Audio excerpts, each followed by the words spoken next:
subway blast. A bomb in St. Petersburg leaves at least 8 dead and dozens injured. Supreme Court vote. The Senate Judiciary Committee weighs in on Judge Neil Gorsuch. Praying for victims. Pope Francis holds Mass in a city still rebuilding from an earthquake 5 years ago. On EWTN News Nightly for Monday, April 3rd, 2017.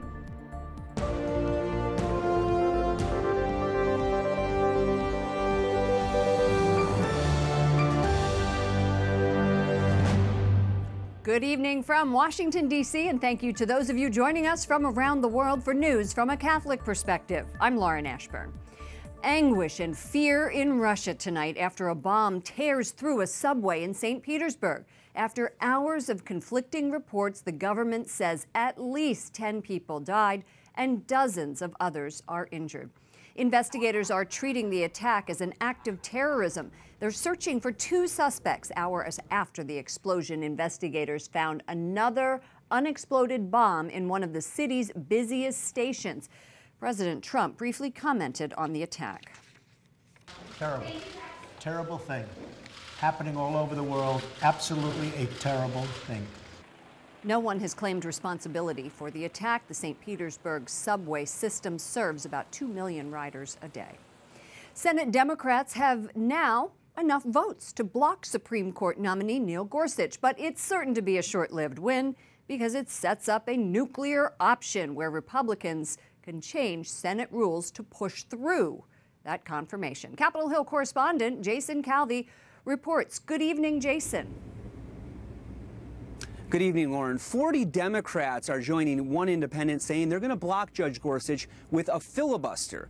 But the Republican-led Judiciary Committee, which met behind me, has approved the nomination and today sends it on a party line vote to the full Senate.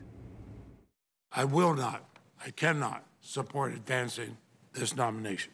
The starkly divided Senate panel weighs Gorsuch's nomination today. Republicans casting the Denver-based appeals court judge as fiercely independent. Democrats complaining his testimony makes him the wrong choice. Unfortunately, Judge Gorsuch's answers were so diluted with ambiguity, one could not see where he stood, even on big and long-settled cases. During the probe, Roe v. Wade, which legalized abortion, came up repeatedly. Judge Gorsuch said he'll respect it as the law of the land, but that wasn't enough for Democrats. He told us they are decisions of the Supreme Court. He told us the year they were decided and what the holding is. He did not say he agreed with them. That is the key question. Does he agree that they were correctly decided? Senator Lindsey Graham of South Carolina, who backs a bill outlawing most abortions after 20 weeks, tells us he's hopeful that Gorsuch will remain open-minded on the issue. The theory of the case is that the government has a compelling interest in protecting unborn children from excruciating pain when they can feel it. The medical practices of 20 weeks, the 5th month, are to provide anesthesia. So that's a whole new theory of protecting the unborn beyond the Roe doctrine of after medical viability. Senate Majority Leader Mitch McConnell is expected to change the Senate rules so Gorsuch can be confirmed with just a simple majority. But this won't be unprecedented. The Democrats, when they were in control back in 2013, changed the rules so that all nominees except for the Supreme Court could be confirmed with a simple majority. Lauren? What else can Republicans do to stop this Democratic filibuster? Well, the Heritage Foundation is pushing an arcane Senate rule called the two-speech rule. It says that each senator can only speak on pending legislation only twice. So if they went with that rule, they'd only have a few weeks or possibly even a month to move forward with delaying the nomination of Judge Gorsuch. Okay, Jason Calvi reporting from Capitol Hill. Thank you, Jason. The president's son-in-law and senior advisor travels to Iraq with the Joint Chiefs of Staff. The Trump administration says Jared Kushner wanted to see the situation in Iraq for himself and show support for Baghdad's government.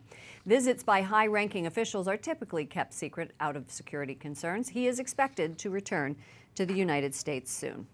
President Trump reunites with his Egyptian counterpart, President Abdel Fattah el-Sisi. They covered issues ranging from fighting ISIS to saving Egypt's flailing economy. It comes during a critical week of diplomacy in Washington. Correspondent Wyatt Goolsby has more from the White House. Good evening, Wyatt. Lauren, good evening. President Trump says the U.S. will work with Egypt to fight terrorism in the region. For his part, President El-Sisi, who is a former general turned politician, says he appreciates President Trump's unique personality. Their meeting could mark a new beginning for the U.S.-Egypt ties after years of lukewarm relations under President Barack Obama.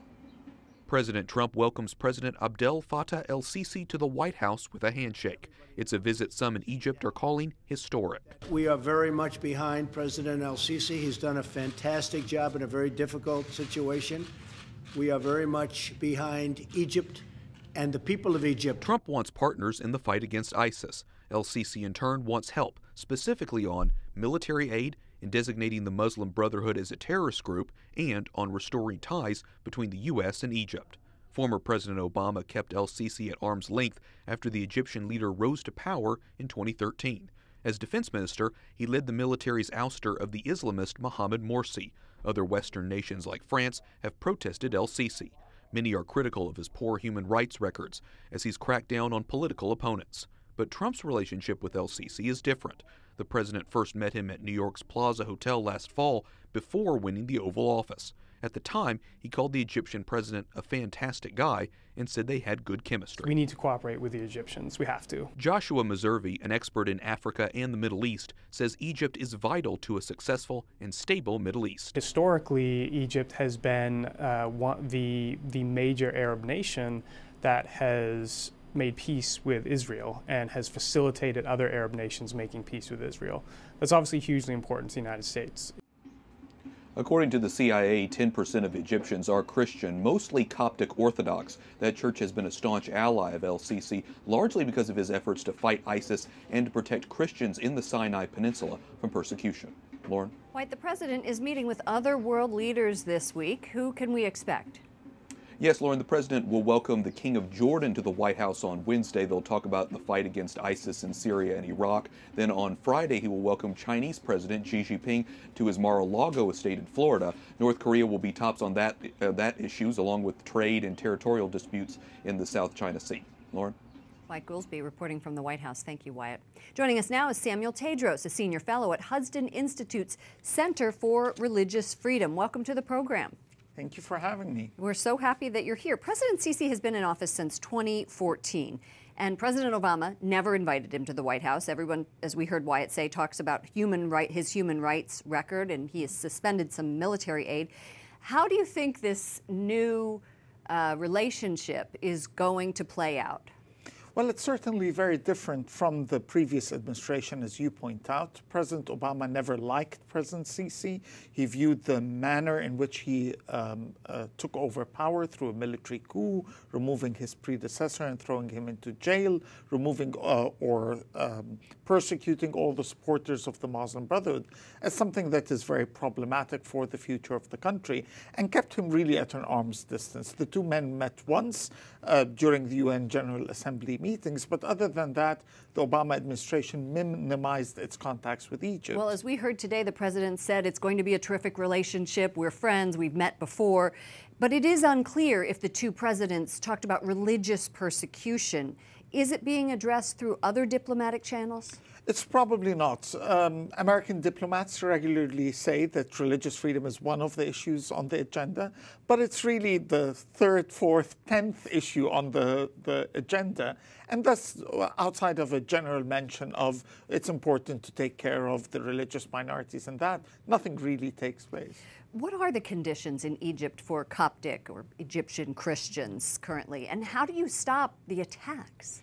Well, conditions are not good. Attacks continue both by organized Islamist groups. We had the December 2016 bombing of the Coptic Church Cathedral in Egypt. We had the forced evacuation of all Christians from the northern Sinai by the Islamic State, which has killed 6 or 7 of them, leading them to run away from the area. Plus, of course, we have the regular mob attacks. And these perhaps are much worse. When you have your neighbors that are attacking you because of a rumor that a church is being built in your village, and they view this as some form of affluent and then attack you. Explain again to our viewers where in Egypt this is.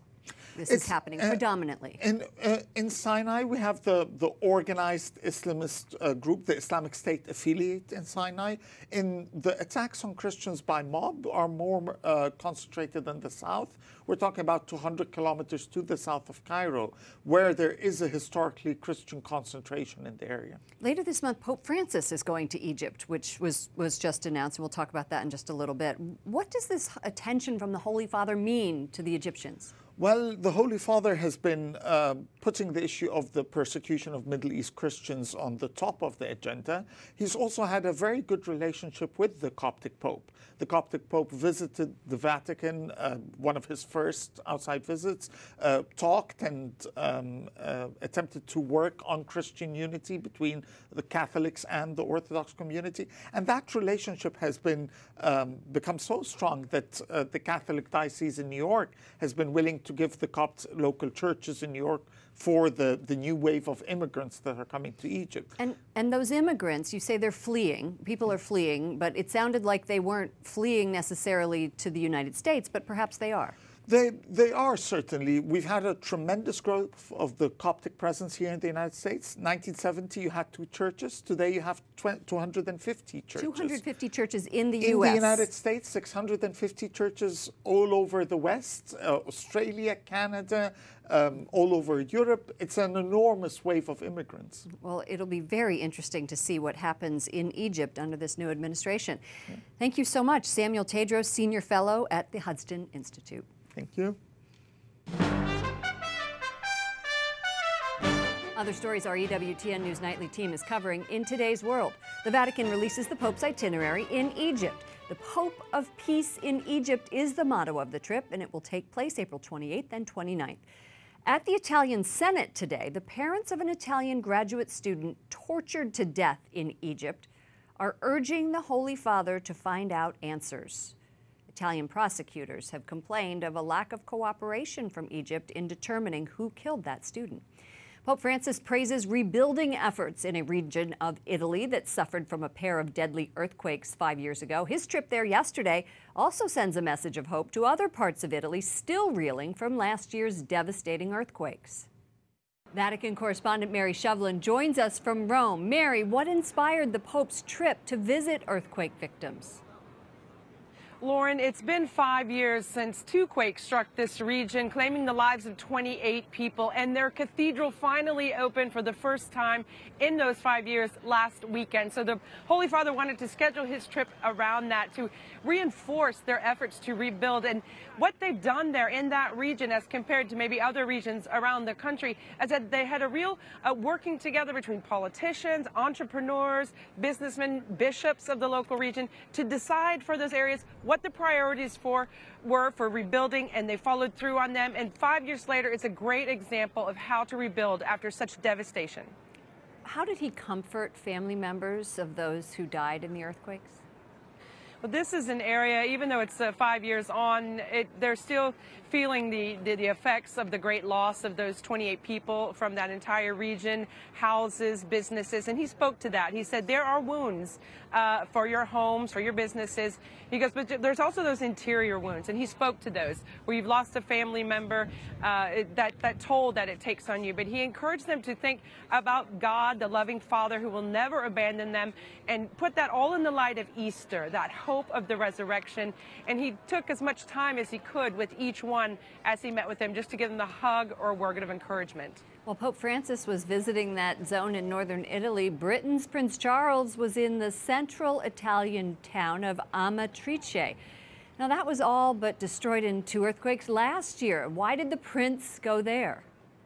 Well, Prince Charles is with Camilla here in Europe. They're on a 3-country visit for a couple of weeks that brought them here to Italy. And he wanted to visit Amatrice.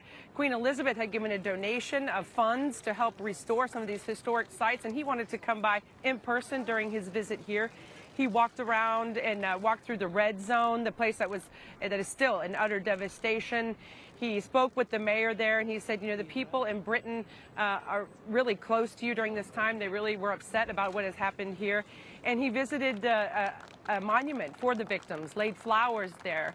He took time and he hugged and spoke with family members of those victims. And then he went to a local school, Lauren, and he tried some of the famous amatriciana pasta sauce. So many of these benefit efforts have been centered around this sauce. He had some of that.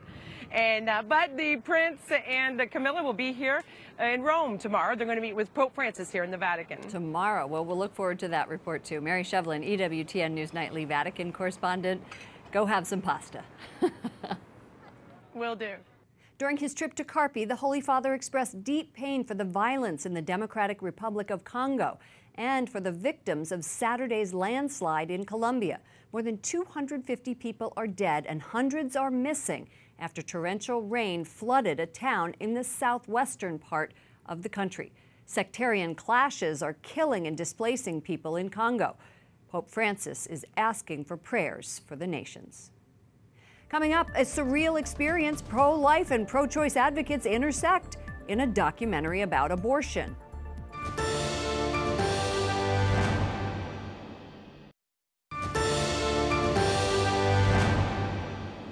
Perché viene la corruzione in una persona?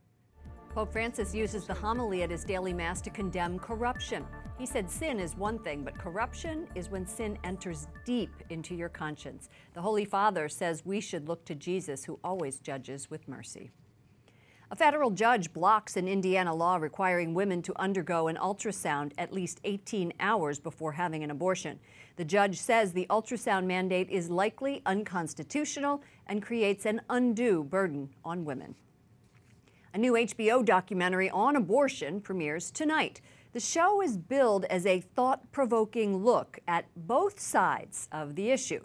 But our next guest says the show pulls on the heartstrings of viewers to move them in a pro-choice direction.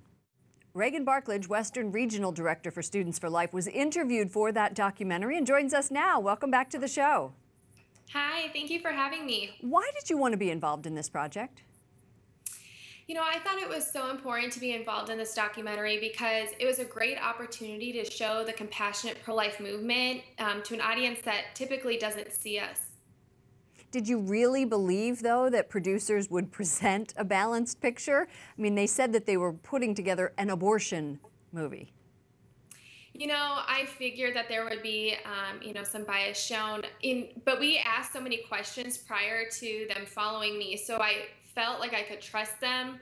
And when I spent time with them, they just really were talking about how they wanted the film to be viewed. And, still, I assumed there would be some bias, but after seeing the film, I was extremely disappointed that I was lied to. And what did you say to them?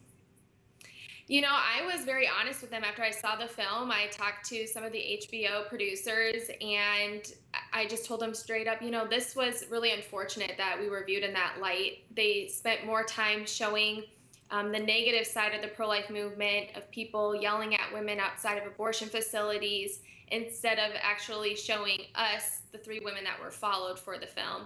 So, the viewers would make their own assumption that we were also judgmental. Also negative, which seems to happen a lot in the pro-life movement.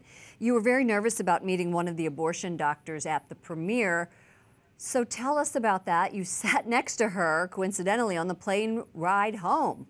Obviously we didn't change each other's minds, but I thought it was a really great opportunity for us to share our perspectives. And we had a really good civil conversation about abortion and why we do what we do. What did you learn from her? I learned from her that, in her opinion, she is helping women. She feels like women need abortion, and without her, women will go to their own extremes of having an abortion. And so she just feels like she's filling a gap of someone who might not step up to the plate if she doesn't do it. Last question for you. Would you do this again? Probably I would do it again. There were opportunities that came from the film. Again, very disappointing, but I'm glad at least we were shown.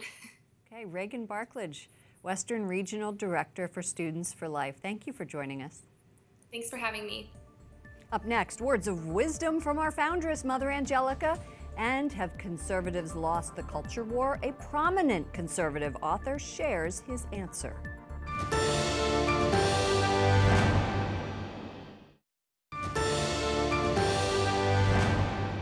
Each cross hides his shadow, that we may take up that cross with purer love. Words of wisdom on this Monday from EWTN foundress, Mother Angelica. I recently sat down with a leading conservative author who says a key component of Catholic social teaching can help guide communities create good public policy. Joining me is Yuval Levin, editor of National Affairs and a fellow at the Ethics and Public Policy Center. Welcome to the program. Thank you very much. We'd like to talk to you about subsidiarity, which is a core Catholic social teaching that I don't think many Catholics are aware of. Tell us what it is and how do we live subsidiarity? Yeah, well, thank you. Subsidiarity really is the concept that where possible, power should be devolved as close as it can be to the local community, to the interpersonal community, so that people exercise power themselves on their own behalf, and as much as possible, higher institutions allow lower institutions to govern themselves. And the idea is that it works in common with the ideal of solidarity, that it strengthens communities by allowing problems to be solved where they arise. Why is that important to the Catholic Church? Well, in some ways I'm the wrong person to ask. Because you're not Catholic, that's right. But I will tell you why it's important to communities in general. It seems to me that it's a way to enhance the unity of communities and of nations, of larger communities, by allowing citizens to take on their own problems in their own ways, by not assuming that there's one solution to all problems, and therefore by allowing a community to be unified around its own diversity, which is obviously essential in today's world, whether for Catholics, for Americans in general, to recognize that our diversity doesn't have to mean that we are unable to address our problems. On the contrary, our diversity can precisely enable us to address our problems by letting our communities express themselves in the ways they govern themselves. I thought it was interesting that when you were interviewed, or when the review was done by the Washington Post for your book, Fractured Republic, that the line was, Levin wants us to bowl together. And I think that that is what the media tend to think about subsidiarity. Yeah, right, that it's this sort of dream notion of civic institutions and everybody goes to meetings every night. Really, what subsidiarity needs to mean in the modern world is that the very complicated problems we have, the enormous social difficulties we confront, can be addressed by the people who face them and in ways that are answerable to the people who face them. So that rather than assume that there's one problem solver somewhere in Washington in one of these big buildings around here who has the answer for you, you can assume that the people who know the problem best are going to be the ones best able to judge what solutions look like. You know, it feels like we're living through another cultural revolution right now. Have conservatives, in your mind, lost the culture war? Well, I think the culture war is always ongoing. It's always a tug of war. It goes back and forth. But there's no question that in a lot of respects we've allowed a culture of radical individualism to take hold. Not only allowed it, but adopted it as our own. We've tried to inhabit it rather than offer a critique of it. And so in a lot of ways we feel like we're losing because we're not really trying to win. We're not making a case to the larger society that is an attractive case, an appealing case for an alternative to this kind of radical individualism. All right, thank you so much, Yuval Levin, editor of National Affairs, fellow at the Ethics and Public Policy Center. Thank you. And finally, tonight, a big reveal. The White House is releasing its first official portrait of First Lady Melania Trump. She says she is so honored to serve in the role as First Lady and looks forward to working on behalf of the American people. First Lady currently resides in New York with their son Barron, but is expected to move to Washington, D.C. sometime this summer. Man, if I looked like that. For all of us here at EWTN News Nightly, to all of you around the world, I'm Lauren Ashburn. Please follow us on Facebook and Twitter, and I will see you again tomorrow night. Good night, and God bless.